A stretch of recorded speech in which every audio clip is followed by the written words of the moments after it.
उत्तरं मी घेणार अजितजींकडून. मात्र अखिलजी, सीजेपीनं आज जेपी नड्डांची भेट घेतल्यानं कुठेतरी विरोधकांच्या इतर अजेंड्यांना आळा बसला असं वाटतं का?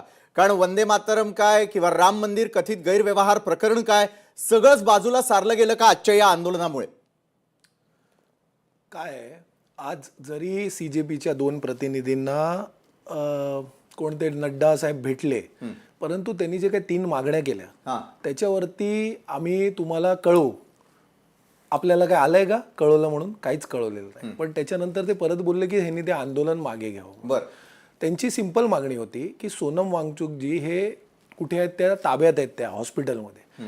या देशाचं संविधान जर आपण वाचलं, आर्टिकल जर वाचलं, मला वाटतं माझ्या मित्र अजितजींनी वाचलेलं आहे, त्याच्यात कोणाला कुठच्या हॉस्पिटलमध्ये ऍडमिट व्हायचं आहे, कोणाला कुठे ट्रीटमेंट घ्यायचं आहे, ह्याला आपल्याला सगळ्यांना फ्रीडम आहे. ही सरकारची कुठची जबरदस्ती आली आहे की त्यांना तिकडे दांबून ठेवलंय, त्यांचं मोबाईल पण त्यांना दिलं जात नाहीये.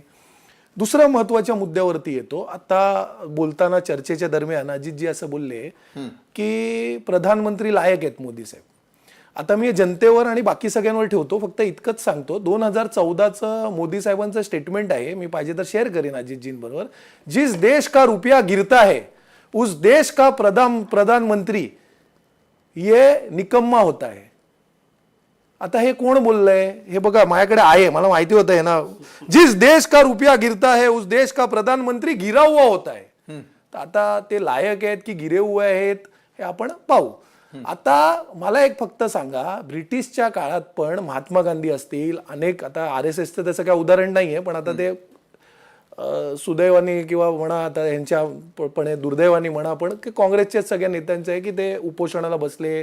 आणि उपोषणाला जेव्हा बसले तर आपल्याकडे असा कुठला दाखला आहे का की तिकडे ब्रिटिशांनी असे 20-20 दिवस झाले चर्चाच केली नाही?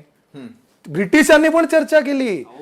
तुम्ही बोला ना, तुम्हाला बोला ना, आपण बोलू त्याच्यावरती. ब्रिटिशांनी पण चर्चा केली. त्यांच्या काळात एक जनरल डायर होता, ह्यांच्याकडे तर जनरल कायरांची लाईनच लागली आहे सेंटर पासून ते प्रत्येक राज्यात. बरं, अहो तुम्ही काय म्हणून त्या विद्यार्थ्यांवर आता इतकं पोटतिडकीने विद्यार्थ्यांबद्दल अजितजी बोलले, मला बरं वाटलं.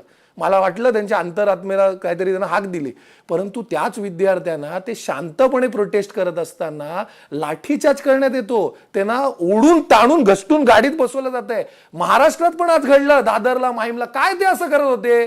काय ते गोळे बॉम्ब घेऊन आलेले का बरोबर? अहो तुमचे संसद कोणासाठी असतं? संसद कॉन्स्टिट्यूशन प्रमाणे संसद हे जनतेसाठी आहे, तिथे जनतेचा आवाज रेज करण्यासाठी आहे. तिकडे जर मोर्चा निघत होता तर ते मोर्चा काय अफगाणिस्तानी किंवा कांधारची लोक येत होती का? विद्यार्थीच येत होते ना. अहो 9-9 फुटाचे बॅरिकेड्स मी पहिल्यांदा पाहिले, त्याला हे वेल्डिंग करतायत, वेल्डिंग. बरं, काय बॉम्ब पाडणार होते का तिथे? तुम्ही का जाऊ दिलं नाही?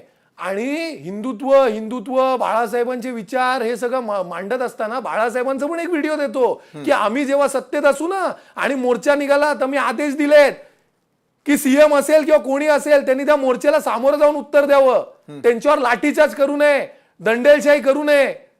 मग तुम्ही का केलं? तुम्ही तर बंदुकीत आणले, ऑटोमेटेड AK-56, AK-47. काय म्हणजे काय सिद्ध करायचा प्रयत्न आहे तुमचा? का त्या नरेंद्र मोदीजींना देश जगभर फिरतात, त्यांना 2 मिनिटं जाऊन तिकडे भेट द्यायला काय काय त्यांचं जात आहे? कारण तुम्ही सगळ्यांना गृहीत धरताय आणि तुमचा पापाचा घडा आता भरलेला आहे, म्हणून तुमची सत्ता